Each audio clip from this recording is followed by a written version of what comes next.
Kita akan geser ke sesi diskusi panel, mungkin sekitar 15 sampai 20 menit. Saya akan mencoba mendalami topik yang tadi di-sharing via presentasi. Namun sebelum masuk ke sesi diskusi panel, saya ingatkan untuk Bapak dan Ibu yang belum mengisi link, belum mengisi daftar hadis, silakan untuk klik link yang tersedia di kolom komen dan juga ini yang ada di layar supaya nanti daftar nama yang terdaftar juga nanti akan kami undi untuk mendapatkan hadiah menarik di akhir acara. Ya itu. Jadi silakan isi sambil kita ini berdiskusi nih. Saya mungkin pertanyaan pertama untuk Pak Alphonse kali Pak ya. Sekarang kan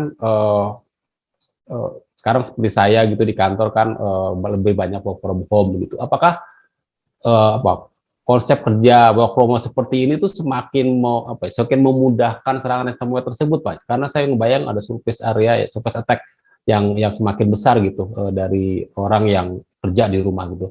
Pandangannya Pak, WFH dan peningkatan risiko dari serangan ransomware? Jelas WFH ini meningkatkan resiko dengan sangat signifikan, Pak. Jadi komputer yang ada di kantor itu terlindung dengan sangat baik oleh firewall dan kebijakan security. Dan jika menggunakan antivirus tradisional, yang diandalkan adalah server yang ada di kantor. Jika komputer kantor boleh dibawa ke rumah, karena mau nggak mau dipaksa pemerintah, memang kita juga nggak mau kena COVID, ya kan. Lalu kerja dari rumah, otomatis mereka akan mengakses jaringan kantor itu menggunakan jaringan internet. Nah, di situ bahayanya. Bahayanya di mana? Yang pertama, antivirusnya kalau ada di kantor, server antivirusnya bisa ngontrol, bisa tahu ada insiden, terus bisa merubah kebijakannya. Tetapi kalau dibawa keluar dan server antivirus itu tidak bisa mengakses klien yang WFH itu akan menjadi masalah. Kliennya bisa ngupdate dari sisi ancaman untuk update antivirus bisa, tetapi dari sisi kontrol, dari sisi monitoring sangat sulit. Kalau mau buka server di kantor untuk diakses dari klien yang WFH bisa, tetapi malah cari masalah lagi. Kita malah buka celah akses lagi. Jadi itu tidak disarankan. Nah, disitulah kenapa hari ini agak bergeser ke yang namanya NGAV, Next Generation Antivirus. Jadi servernya ada di cloud. Nah, itu yang bagus dan mungkin saya rasa Pak Franky juga udah menikmati. Jadi mau kliennya ada di Irian, mau ada di tambang atau di mana yang bentuknya kecil sekali, dengan NGAV ini akan sangat membantu. Jadi itu poin pertama. Poin kedua adalah kalau orang ingin menyerang satu sistem, itu pasti dicari yang bentengnya lemah. Kalau yang database itu pasti dijaga dengan sangat kuat. Kalau saya yang mau menyerang, pasti saya cari yang paling lemah. Yang paling lemah apa? Yang WFH. Dan itu terbukti dari kasus-kasus kebocoran data extortionware yang terjadi di Indonesia dan di luar. Itu 90% dari korban WFH. Karena itu yang paling lemah dan paling mudah diserang. Jadi itu yang perlu menjadi catatan bagi semua admin IT bahwa kalau ada yang WFH artinya ada celah yang sangat besar yang tercipta dan harus Anda jaga dengan sangat baik, kira-kira gitu Mas. Oke, berarti memang tadi tentu resikonya membesar dan mungkin salah satu solusinya adalah tadi ya menggunakan next generation antivirus ya yang antivirusnya ada di cloud gitu ya, nggak balik ke kantor jaringan internal perusahaan gitu ya. Ya, DNS, firewall juga sebaiknya yang terpusat dan dikontrol dari cloud. Jadi mereka tetap bisa mengontrol. Jadi jangan cuma dijalankan tapi nggak terkontrol.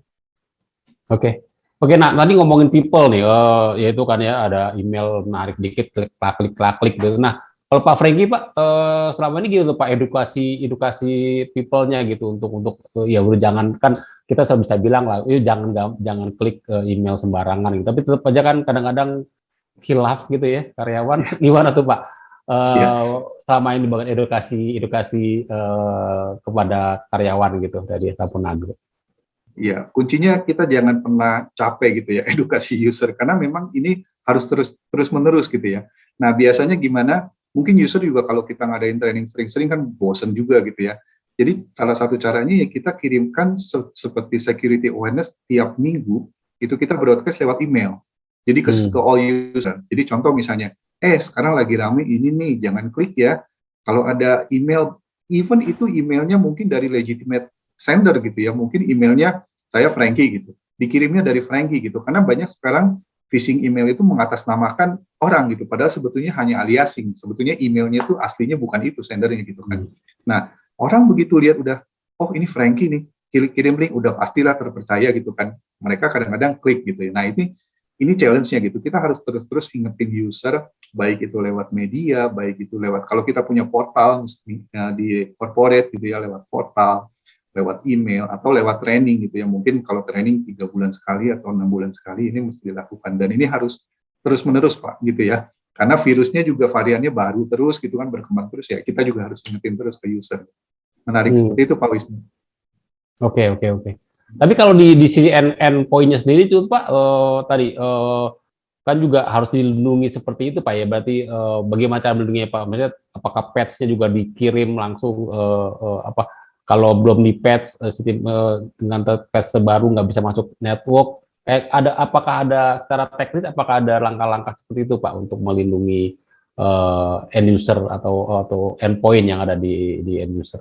Ya ada Pak. Jadi yang tadi saya sempat paparkan juga mengenai dari teknologi ya, banyak sekali teknologi yang kita bisa adopt gitu, baik itu penanganan trafficnya dari luar ke dalam gitu, bagaimana penanganan di dalam dan juga penanganannya di luar gitu ya.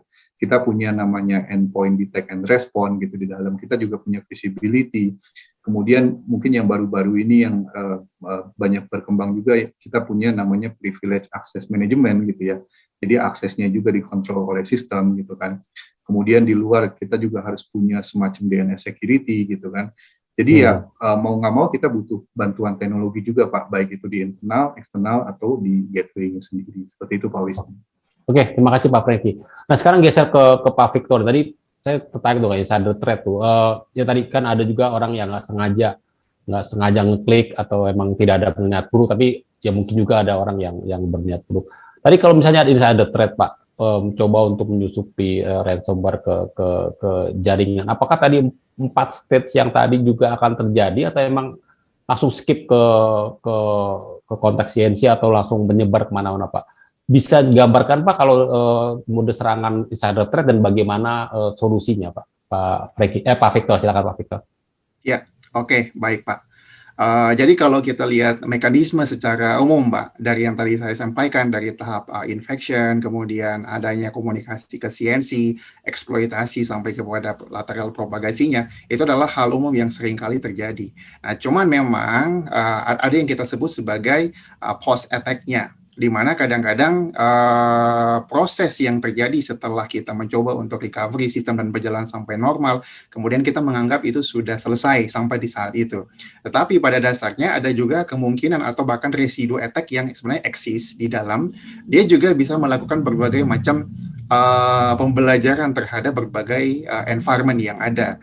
Apakah memang itu, let's say, mungkin sebelum-sebelumnya kita juga tahu berhubungan dengan sandboxing lah pada dasarnya ya, yang pada dasarnya mungkin ketika malware itu eksis di dalam sandboxing, sebenarnya dia juga punya kemampuan nih untuk melakukan sensing terhadap apa komputasinya, CPU-nya, memorinya, human interaction-nya, apakah dari send file dan tidak, sehingga bisa menghold dia punya time untuk execution. Nah, sehingga sebenarnya ransomware belakangan ini yang perlu kita kenali adalah dia punya karakteristiknya, behavior-nya. Tadi juga mungkin diceritakan oleh Pak Franky bahwa ada kondisi-kondisi tertentu di mana si user sebenarnya atau bahkan mungkin kondisi-kondisi di mana malware itu melakukan eksekusi di jam-jam yang sebenarnya tidak berkaitan dengan aktivitas user. Baik itu oleh karena mungkin malware-nya atau sebenarnya ada doer-nya, ada pelakunya di sisi internal. Nah, hal-hal yang tadi juga mungkin disampaikan oleh Pak Alphonse yang berkaitan dengan double extortion sebenarnya atau bahkan extortionware, ini bisa kita mitigasi dengan jauh lebih spesifik melalui yang tadi saya sampaikan adalah cyber command, di mana kita melakukan berbagai macam mekanisme untuk melihat secara spesifik behavior daripada keseluruhan traffic yang terjadi. Kadang-kadang ada traffic yang bisa kita definisikan mana yang disebut sebagai normal dan abnormal. Itu memiliki baseline. Jadi untuk menempatkan kondisi abnormal itu tentu harus memiliki baseline. Dan baseline inilah yang dilakukan dengan multiple engine yang kita terapkan melalui cyber command ini. Ketika nanti ada file atau berbagai resource yang digunakan untuk menggrab data dari spesifik user atau spesifik aset kita, itu dengan cepat dapat di-identified. Karena ini adalah merupakan perilaku menyimpang daripada kondisi normalnya user. Itu bisa langsung kita take action. Nah, ngomong-ngomong untuk action yang tadi di cyber command, sebenarnya kita bisa melakukan korelasi nih, Pak Wisnu, dengan melakukan integrasi dengan network security, endpoint security, bahkan yang berkaitan dengan user access management pun itu juga bisa kita lakukan integrasi dalam konteksnya Sangfor untuk native solusinya kita. Bila mana ada kejadian yang berkaitan dengan extortionware yang tadi, itu bisa directly di-push policy-nya untuk automatically firewall mengambil tindakan untuk block dan drop, endpoint mengambil tindakan untuk melakukan block dan drop, isolate, microsegmentation, itu secara langsung bisa dilakukan. Nah, sehingga hal ini bisa dimitigasi dari akarnya. Karena apa? Yang kita ingin cari itu adalah patient zero-nya, atau dia punya root cause-nya, begitu. Bukan shadow-nya saja. Shadow sudah pasti yang bisa dikatakan ke encrypt atau ke infeksi. Tetapi yang melakukan sebagai terminal attack-nya itu yang menjadi kita punya key point. Sehingga bisa memitigasi security attack dari root cause-nya. Nah, kurang lebih demikian, Pak Wisnu, untuk penjelasannya. Oke, terima kasih. Berarti memang strategi ransomware itu bukan cuma menangkap akibatnya, tapi juga root cause-nya Pak ya, apa yang metode penyerangannya dan segala macam itu penting sekali untuk diketahui sehingga kita bisa terhindar dari serangan-serangan berikutnya. Kira-kira seperti itu Pak ya? Iya, betul. Mungkin satu lagi sebagai tambahan, karena ketika kita ingin mendefinisikan atau melakukan menempatkan sebuah policy, tentu harus ada konteks. Kalau konteksnya ini tidak kelihatan, bagaimana kita bisa merestrict? Nah, justru itu tujuannya adalah meng-uncover something yang hidden di belakangnya. Itu untuk di-put ke dalam security konteksnya. Nah, itu aja Mas Wisnu sebagai tambahannya. Oke, terima kasih Pak Victor atas jawabannya. Mungkin sekarang soal extortion, kita tadi membahas extortionware dan segala macam gitu kan kalau ransomware di encrypt, kita punya backup, ya tinggal di restore lah data kita balik dan segala macam. Tapi kan kalau extortionware berbeda tuh. Data penting kita, data bahkan customer kita itu kan apalagi dengan RUU pelindungan data pribadi yang juga sebentar lagi mungkin juga akan disahkan, itu kan berimplikasi kepada hukum dan juga ya banyak punishment lah dari ketika kita gagal melindungi data konsumen. Nah, tentang extortionware ini Pak Alphonse, jadi gimana Pak? Apakah backup itu masih menjadi relevan atau harus ada cara lain untuk menangkal extortionware ini? Masih di-mute Pak. Inilah uniknya IT Pak. Jadi security is a process gitu. Jadi pengamanan yang dulu yang kami selalu sarankan berulang-ulang, kami ulang-ulang bertahun-tahun, hari ini kami jadi sakit kepala karena waduh ini jadinya udah kebanyakan backup, ransomware backup gitu. Terus rupanya mereka belajar, lalu hari ini datang extortionware. Kamu bisa backup, tapi kalau sekarang diancam datanya gue sebar, lu bayar apa enggak gitu. Nah, tapi memang yang diancam itu memang perusahaan-perusahaan tertentu. Yang banyak kasus itu, moga-moga Indonesia jangan terjadi, kantor pengacara. Karena di Amerika banyak sekali kantor pengacara yang kasusnya gede-gede, yang pengacaranya Trump lah, pengacaranya Obama, pengacara semua, itu dijebol, datanya diambil, dipelajari, dan diperes dari situ gitu.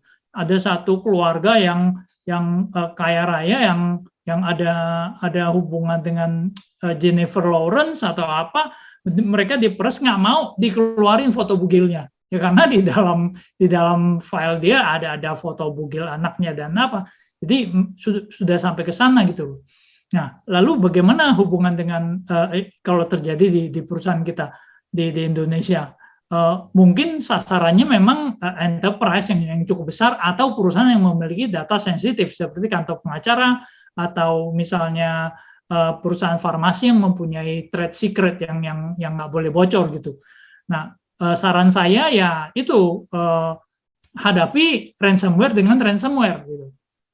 Anda pasti bingung loh, gimana cara hadapi ransomware dengan ransomware? Ya, kita kan disandera dengan cara enkripsi data. Ya sudah, data kita yang kita rasa penting dan sangat konfidensial, kita enkrip juga gitu. Ya, tetapi ini ngomongnya enak. Saya sebagai pengamat sih tinggal ngomong, lu enkrip aja datanya. Nanti kalau udah mereka berhasil curi kan dia enkrip, dia nggak bisa buka gitu kan. Nah, yang kesian Pak Franky dan teman-teman admin yang ngurusin database. Lu ngomongnya enak, lu gue gimana nge-encrypt yang database, sedangkan pas gue mau akses gimana, gue mesti decrypt dulu, habis baca, masukin lagi, encrypt lagi. Ya begitulah Pak, memang mau nggak mau begitu. Jadi cara mengatasinya, data yang Anda rasa penting dan konfidensial, mau nggak mau mesti di-encrypt. Jadi memang ada beberapa level, yang sering diakses enkripsinya nanti dua arah, yang jarang diakses satu arah atau gimana. Nah itu orang database yang lebih mengerti.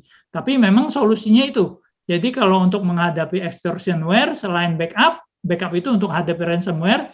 Hadapi extortionware adalah hadapi ransomware dengan ransomware.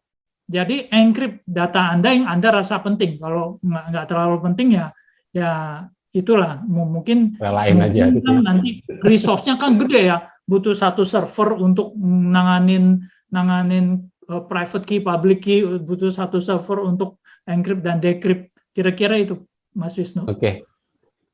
Pak Franky, kira-kira susah tuh Pak ya, kalau mungkin dari pandangan Bapak tuh mengikuti nasihat Pak Alfon gitu, jadi backupnya di encrypt juga, bahkan production data mungkin juga di encrypt juga itu kalau misalkan apa-apa. Susah ya Pak ya kalau Pak Franky, apa kebayang nggak ya Pak? Sebetulnya kalau dari sisi organisasi sebenarnya nggak susah, semua teknologi dimungkinkan sih ya Pak Wisnu ya. Cuman mungkin jadi ada semacam layer tambahan gitu kan untuk melakukan encrypt dan decrypt gitu.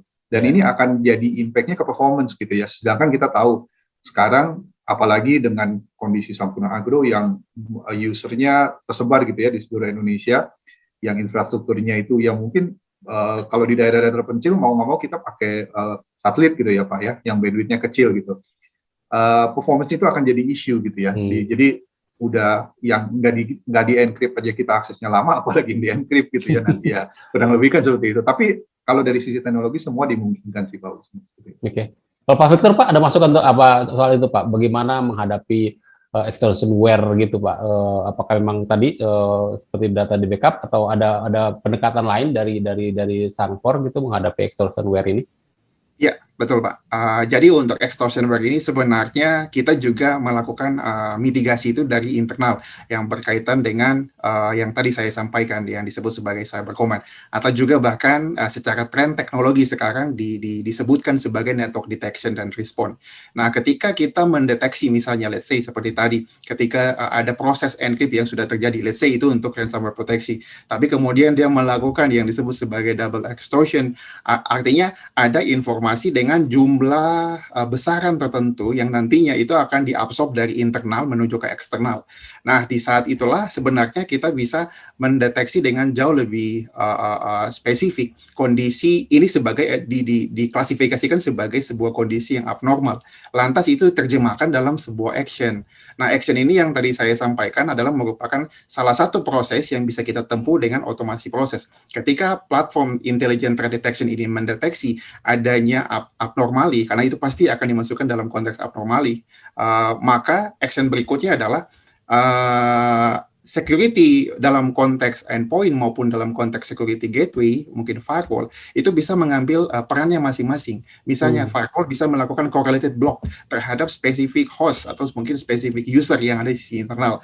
oleh karena hasil identifikasi yang dilakukan oleh cybercommand, atau bahkan secara endpoint sendiri ketika dia mendeteksi akan hal itu, semacam micro segmentation itu bisa dilakukan, host isolation itu bisa dilakukan, atau bahkan network isolation. Nah, itu merupakan mekanisme kita sehingga paling tidak data itu tidak juga sampai ke expose atau juga bahkan ditarik ke secara eksternal. Nah, tetapi tentu hal ini harus dikombinasikan. Tidak hanya cukup dengan network security, endpoint security, tapi melibatkan adanya platform intelijen yang lain yang terintegrasi, begitu Pak Wisnu, untuk memitigasi akan kondisi ini. Khususnya untuk. Berarti kalau kira-kira konsepnya kalau ada data yang ketarik gila-gilaan secara anomali, ada data tarikan data keluar, itu bisa langsung didetek dan kemudian di-cut koneksi tersebut, kira-kira seperti itu Pak ya? Iya, betul sekali Pak Wisnu. Iya. Oke, itu yang salah satu cara untuk mengatur. Itu artinya ada alert system ya, kayak ada alert system.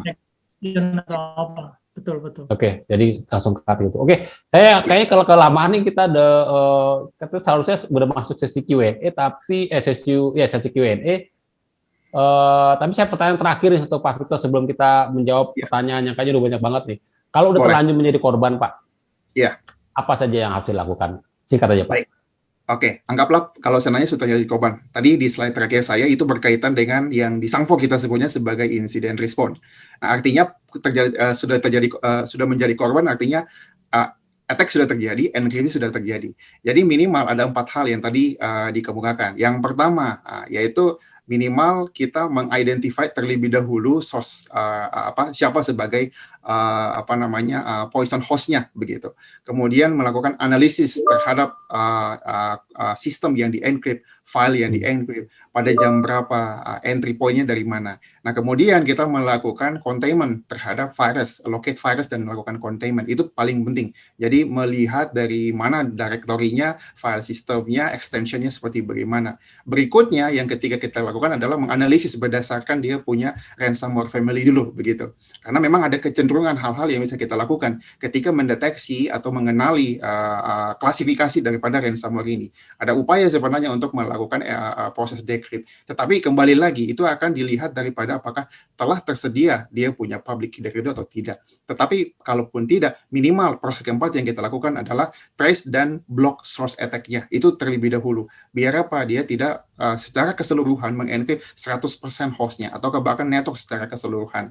Dan at the end, poin kelima yang kita kerjakan adalah melakukan reinforcement terhadap policy yang sudah eksis, atau bahkan reinforcement itu bisa juga dilihat dari review terhadap network design-nya, security policy-nya, ataukah berbagai mekanisme yang lain. Nah, itu yang kita lakukan, Mas Wisnu, jika memang sudah terlanjur masuk dalam tahap terinfeksi oleh ransomware. Ya, tapi ya semoga setelah mendengar penonton Bapak-Bapak kita nggak sampai ke level itu. Tapi kalau sampai level itu tadi Pak Victor sudah menjabarkan beberapa langkah yang bisa dilakukan.